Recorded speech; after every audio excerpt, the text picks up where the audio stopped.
నెల్లూరు నగర కార్పొరేషన్ సర్వసభ్య సమావేశం తీవ్ర వివాదాస్పదంగా మారింది. సమావేశం అనంతరం YCP corporator Utukuru Nagarjuna media సమావేశంలో మాట్లాడుతూ కార్పొరేషన్ కౌన్సిల్ నిర్ణయాలపై తీవ్ర స్థాయిలో విరుచుకుపడ్డారు. కార్పొరేటర్ గా గెలిచి ఈ కౌన్సిల్ సమావేశంలో పాల్గొన్నందుకు మొట్టమొదటిసారిగా సిగ్గుతో తలదించుకుంటున్నారని ఆవేదన వ్యక్తం చేశారు. ఎజెండాలోని 116వ అంశం ద్వారా మున్సిపల్ శాఖ మంత్రి నారాయణకు చెందిన ఎడ్యుకేషనల్ సొసైటీ స్కూళ్లు, కాలేజీలు, ఆసుపత్రి పక్కన ఉన్న కోట్ల విలువైన ప్రభుత్వ పంట కాలువ భూమిని దానాదత్తం చేసేలా కౌన్సిల్లో ఆమోదింప చేసుకున్నారని సంచలన ఆరోపణలు చేశారు.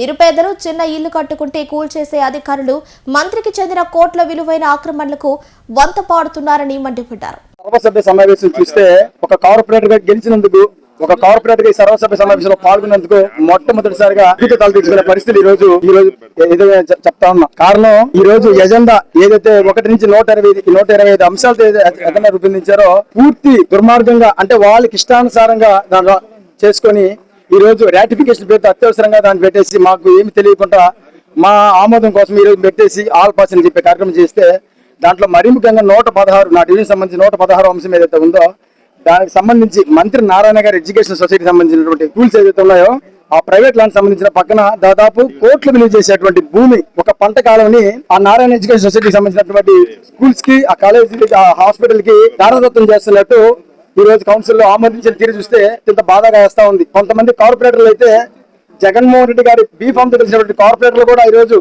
ప్రభుత్వ స్థలాలను మేము ఆమోదిస్తున్నామని చెప్పడం కూడా సిగ్గుచేయడం తెలియజేస్తా ఉన్నా. మంత్రి నారాయణ గారు బయటకేమో హైదరాబాద్ లో హైడ్రా లాగా నేను నెల్లూరుకి లెక్కెట్ రా తెస్తా అన్నాడు. నిజంగా నారాయణ గారు లెక్కెట్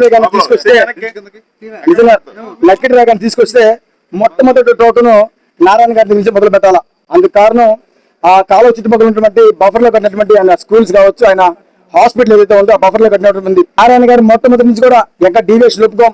వాళ్ళ స్థలంలో వాళ్ళు ఒక 5 అడుగులు డీవియేషన్ కడితేనే దాన్ని పగలగొట్టడానికి శ్రద్ధ చూపించే అధికారులు వాయులేషన్ పేరుతో కోట్లు విలువ చేసే ప్రభుత్వాన్ని ఆధీనంలో ఉంచుకొని ఆధీనమని దాదాపుగా కబ్జా లాగా దాన్ని ఉంచుకొని ఈ రోజు ఆయనకు అనుకూలమైనటువంటి జీవోలు తీసుకొచ్చి ఆయన ఇష్టానుసారంగా ఈ రోజు కౌన్సిల్ సమావేశంలో ఆమోదించడం అత్యంత దుర్మార్గం తెలియజేస్తా ఉన్నా.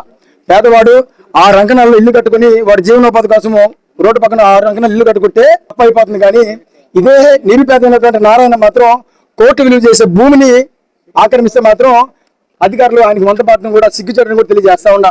నేను మీడియా ముఖంగా ఒకటి తెలియజేస్తా, ఈ రోజు ఏదైతే ఆమోదించారో 116 ఐటమ్ నెంబర్ 116 ఏదైతే ఉందో దాని మీద కమిషనర్ గారు కావచ్చు, వంత పడినటువంటి కొంతమంది కార్పొరేట్లు ఏదైతే మాట్లాడారో దానికి సంబంధించి మేము లీగల్ గా కూడా కోర్టుకి వెళ్తామని కూడా స్పష్టంగా తెలియజేస్తా ఉన్నా.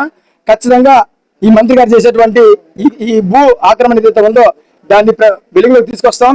ప్రజలు చీత్కరించుకునే విధంగా ఇతని యొక్క చీకటి ముసుగును తొలగించే విధంగా కూడా రాబోయే రోజున మా చర్యలు ఉంటాయని ఖచ్చితంగా తెలియజేసుకుంటూ ఈ రోజు జరిగినటువంటి కౌన్సిల్ సమావేశం అత్యంత దారుణమని కూడా నేను మీడియా ముఖంగా తెలియజేస్తా ఉన్నాను.